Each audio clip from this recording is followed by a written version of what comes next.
Hi, everybody. I'm Shane Hewitt. I promised you that we would do Good News Tuesday today, and here we are with some good news for you. No matter how big or how small, good news makes good news babies. Don't forget that. On this version of the video, I'm going to try. Ooh, that's jiggly. Look at that. Don't do that, Shane. I'm going to try a couple of things. First is 3 things that we need to know, 2 things to help your day, and 1 thing from me to you. That's how we're going to start. And I think we're going to address a bunch of questions in all of that, in all of this, along with what is Good News Tuesday. Okay, so let's get started with all of that. Links and stuff will also be posted, and your good news, don't forget to get it in there as well for Good News Tuesday. Let's start here with the teddy bear toss. The Calgary Hitmen, it happened last weekend. The WHL, same league as the OHL, the Western version of that league. And this is from WHL.com and how it went for them. Circle looking dangerous to the net, the deke, save Hildebrand, rebound, Hoylett scores! He's done it again! Goodbye Grinch, hello holidays! London Hoylett has brought the toys to town!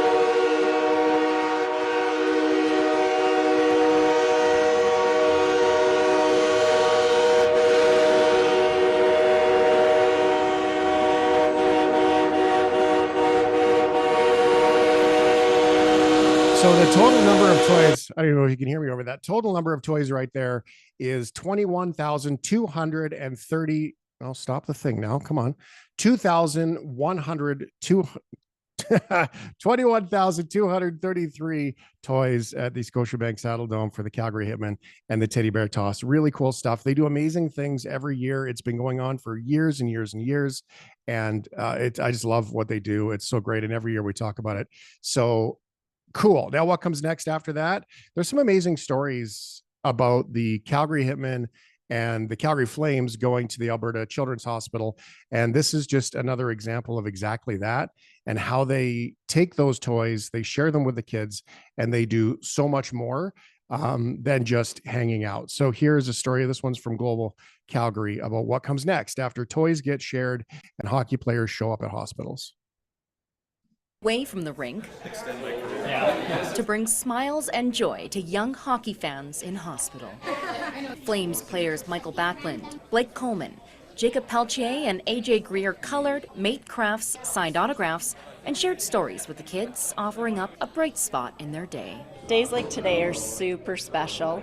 It breaks up the routine of being in the hospital, and it really helps distract patients and their families from the day-to-day of their medical journey. For cancer patient and hockey player Easton Beach, it was a surprise that turned his entire day around. I woke up and I didn't know I was going to meet the Flames or anybody. This morning he was in tears. He's really nervous to come in. A lot of anxiety for him to now sit with like his heroes with the Flames. You know, what a way to make his day better. Well, it was a huge day for the young patients here at the Alberta Children's Hospital. The players of the Hitmen and the Calgary Flames say it has meaningful impact for them as well. Being looked up to by these kids is an amazing feeling, coming here and seeing them smile, and that's all we're here to do is just spend time with them and have fun and take their minds off whatever they're doing.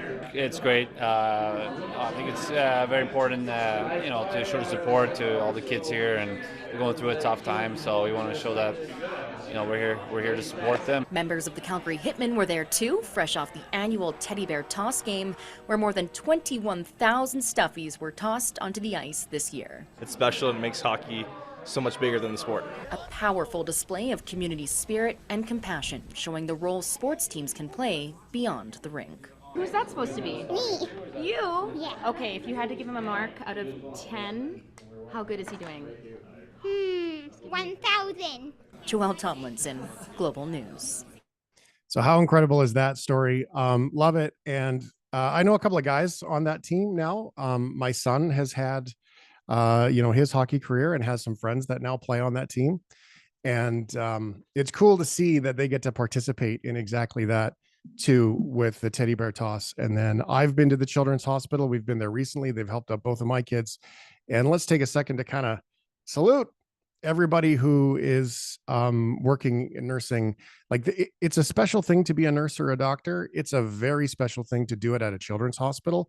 It is next level patience and kindness and everything else. Another good news story, your third thing that we need to know is the story of Gail Lewis. Gail has taken over the internet because she quit. Now, why did she quit? Well, she got a new job, but the story of Gail Lewis is, I don't know, it really took over the internet. Everybody was talking about it. It's all over TikTok. And here is the video that she shared about her last day working. Attention Walmart, this is Gail Lewis, 10-year associate, Morris, Illinois, 844, signing out. Good night. So today was an end of an era for me. What you just saw was me signing out for the last time at my Walmart that I have worked at for 10 years.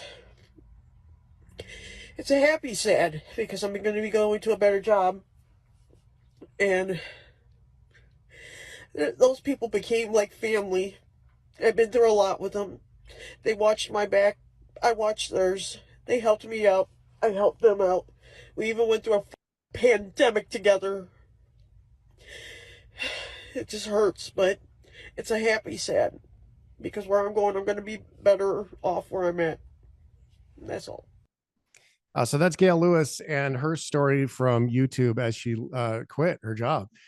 There's a little bit of a thread for Good News Tuesday here that does include gratitude. You might notice that after the goings on of the last week, gratitude has become an incredibly important part of our lives. And I want you to share what you're grateful for as part of your good news. It can be anything. It doesn't have to be about the radio show or anything like that. But Shiftheads unite. That's what everybody seems to do. And it's so incredibly important that we do share some of that good news with everybody. We lead a little bit by example. Remember, good and bad have to dance. We'll talk to that. All right, I'm Shane Hewitt. 2 things to help your day. Okay, the first thing is an awful lot of information about what is coming up. I know that you're waiting for that, and that's something that you're looking for. And I wanted to give you some specifics as best I know it today.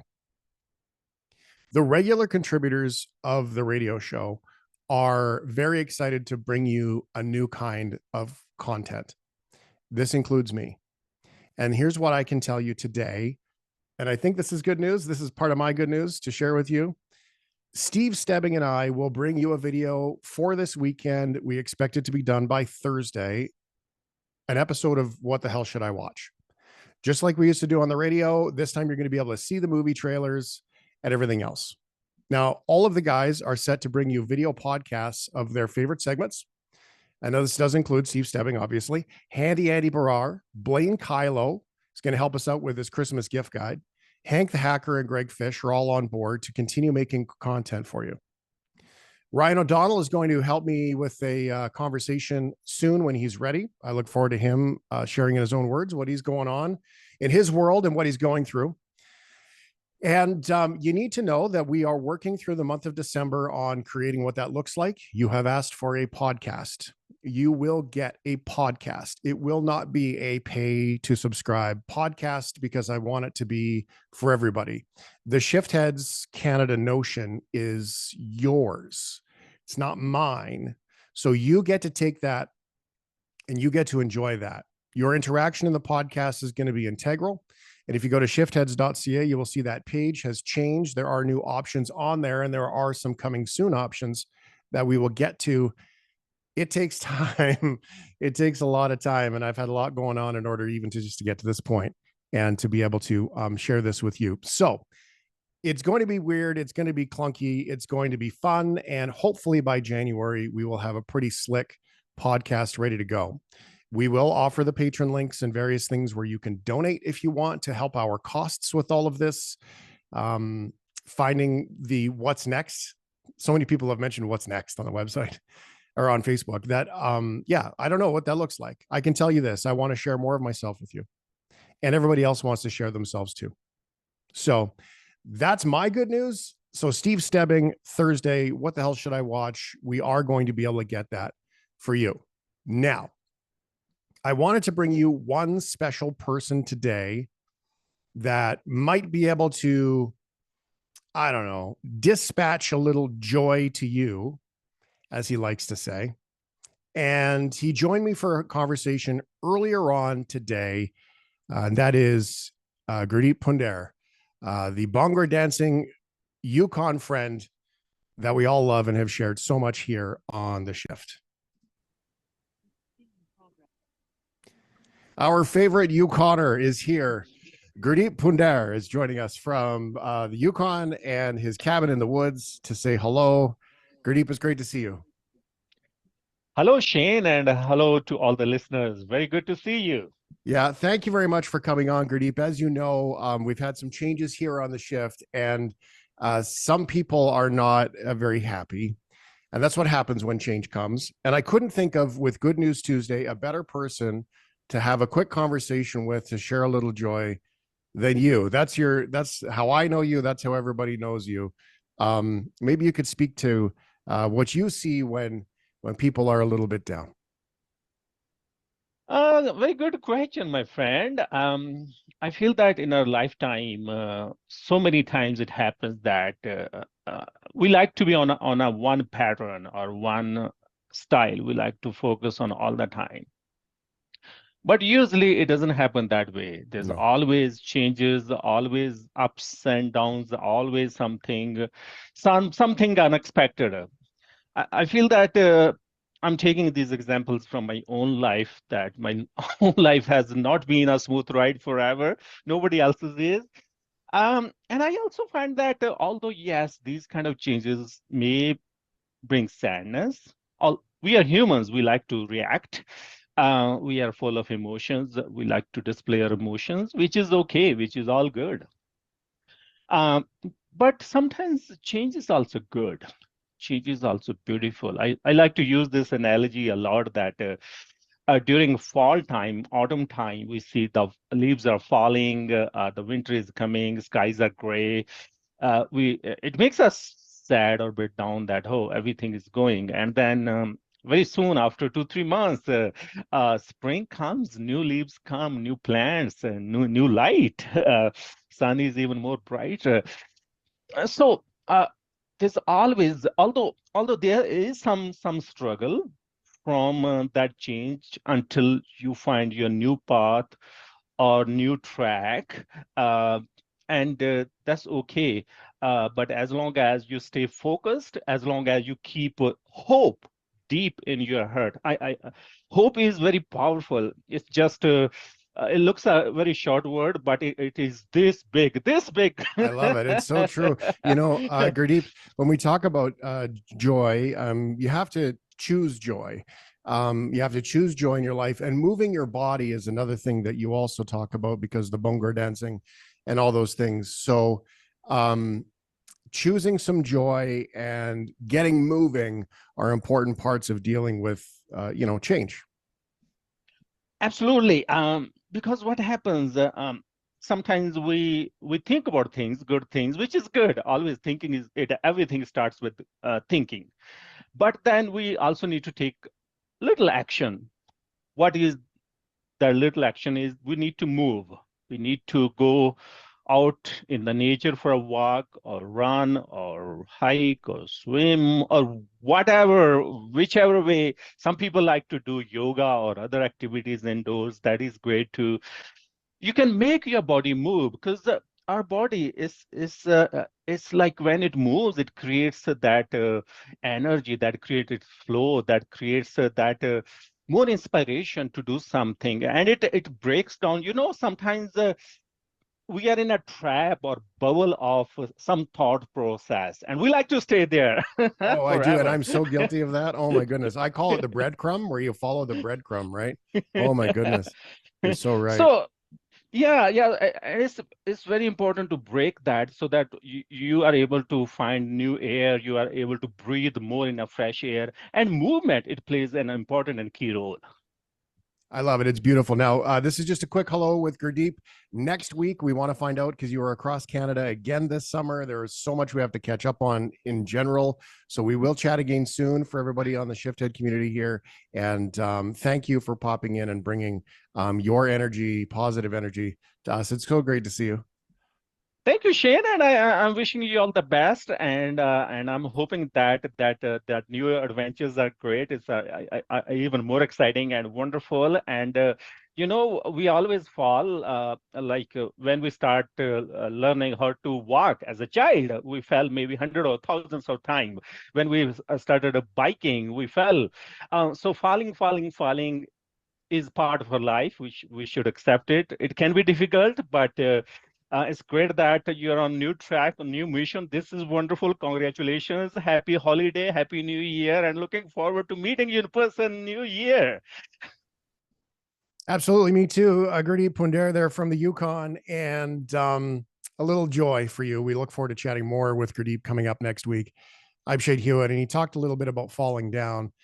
And if I could change something for you, I would do it. And if you could change something for me, you would do it. And here is what falling down looks like. You see, we have goals in life and we would like to achieve those goals.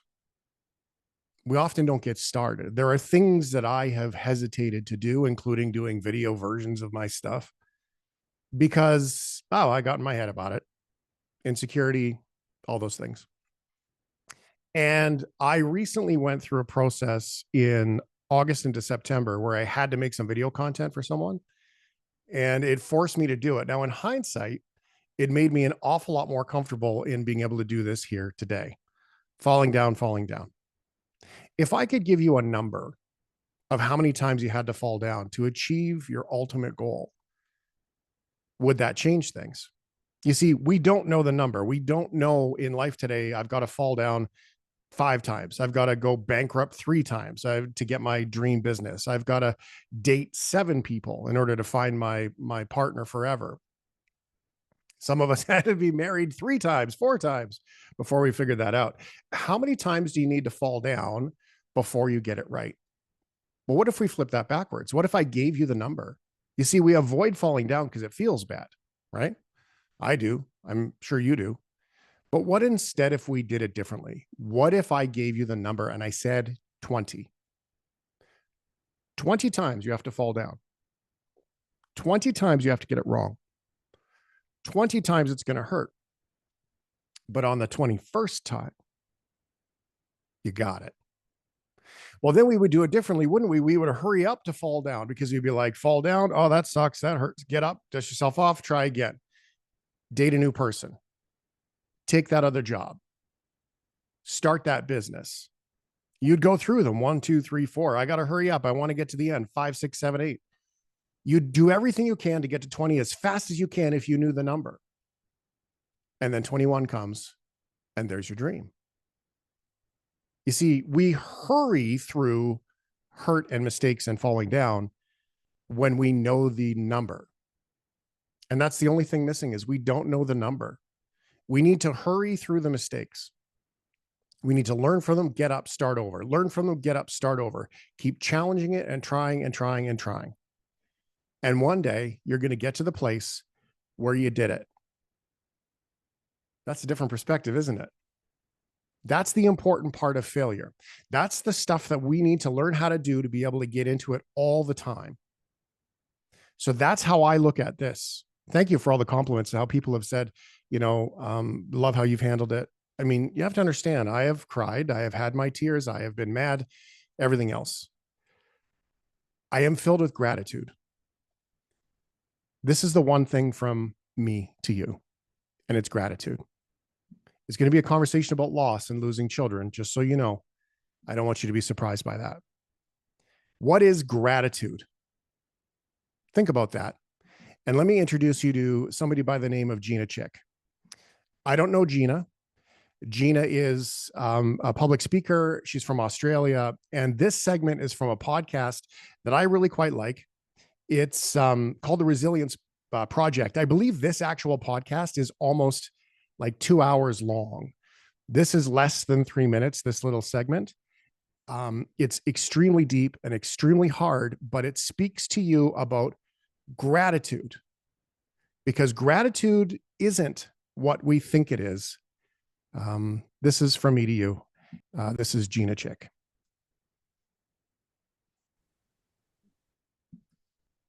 Maybe if I can make it play.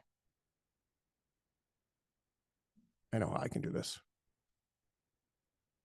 Come on, Shane. What's it like? What's it like to lose a child? Well, I can't say what it's like to lose a child, but I can say what it's like to lose mine. The actual losing part, death, is such a doorway.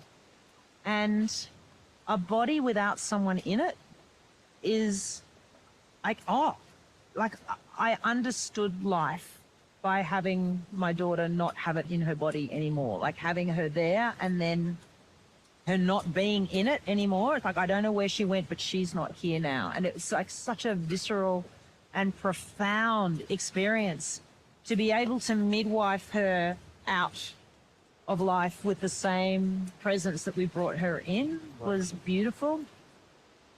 And I said yes. I said yes to the grief. I said yes to that journey. And it meant that whenever I was grieving, I just went with it.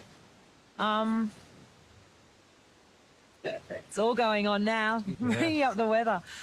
I can honestly say that having her was the greatest gift of my life, and losing her was the second greatest gift of my life. Like, because of her and because of losing her, I am stronger, I am calmer, I have more presence, I have more ability to hold people, I have more compassion. I'm a much better human. And the gift of her leaving is a gift that I walk around with every day. So every person who I touch or speak to, that's her. So it's like her gift is me in the world, or me in the world is her gift. I have grieved. I mean, I can say this as calmly as I'm saying it because I have grieved. Like, I have lain on the carpet and screamed and shouted at the heavens to give her back. Like, I have, you know, sat in the curb with my shopping, like just wailing with oranges rolling down the road. But I've laughed and I've made love and I've created art and I've danced and I've expressed my grief in every possible way. And I think for me, part of the metabolizing of that level of grief and that, like, that kind of an experience is to be able to turn suffering into art. And by doing that, I have to feel all of it. And I'm not afraid of that because I've been doing it now for 10 years. How remarkable is that? You see, gratitude is not what we think it is. Links to Gina Chick and the Resilience Project will be in the comments below, just so you know. I want you to consider maybe including them as part of your world. Gratitude, by definition, is the quality of being thankful, readiness to show appreciation for, and return to kindness. Return to kindness. Isn't that interesting? I struggle with that definition. Here's another one that came up. Gratitude is when you feel thankful for the good things in your life. This could be stuff people often take for granted, like having a place to live, food, water, clothes, family. Gratitude is taking a moment to reflect on how lucky you are when something good happens, whether it's big or small. See, and I struggle with that because that's really not how gratitude happens to us. You see, you can't only be grateful for how lucky we are, or at least for how good things are. One might say, there's no such thing as bad luck, there's only luck. That's where I find this interesting. I know that you as Shiftheads have had a big upset in your routines and your life, and I am so grateful for the passion that you bring to this. I'm trying new things here, and I'm asking you to do the same. Like I said in my initial video, these are decisions that have happened. There's nobody to blame. Please don't. It's easy to make somebody a villain. Gratitude truly happens when we can be grateful for all things, the good and the bad, the pretty and the ugly. Some of the worst things that I've been through in my life have made me the person that I am today. And I wouldn't be here with you if they hadn't happened. You wouldn't be here with me if they hadn't happened. We become masters of gratitude when we can be grateful for all of the good and the bad at the same time in the moment. That doesn't mean we don't have feelings. It doesn't mean those emotions come up. It just means that we are able to trust and surrender a little bit. Maybe that is what luck is. We'll save a conversation for luck about another day because luck's very special. Gratitude is being able to have the presence to sit with what's happening. Surrender yourself to trusting that you are perfect who you are today. And you can take all of these things, and you may not understand the meaning right now, but you will understand one day. So with all of that, I look forward to seeing you on Thursday with Steve Stebbing for sure. Post your comments below. Let me know if there's anything that you want to hear that's missing. And I am grateful for everybody who has listened to the shift. I am grateful for everybody who has invested time and contributed to the shift. I am grateful that we've had all of that. I promise you, I would not be here without it. And the question that comes up next is, what do you want to do about it? I'm Shane Hewitt. I love you, Shiftheads. You're a pretty awesome bunch. We'll see you Thursday.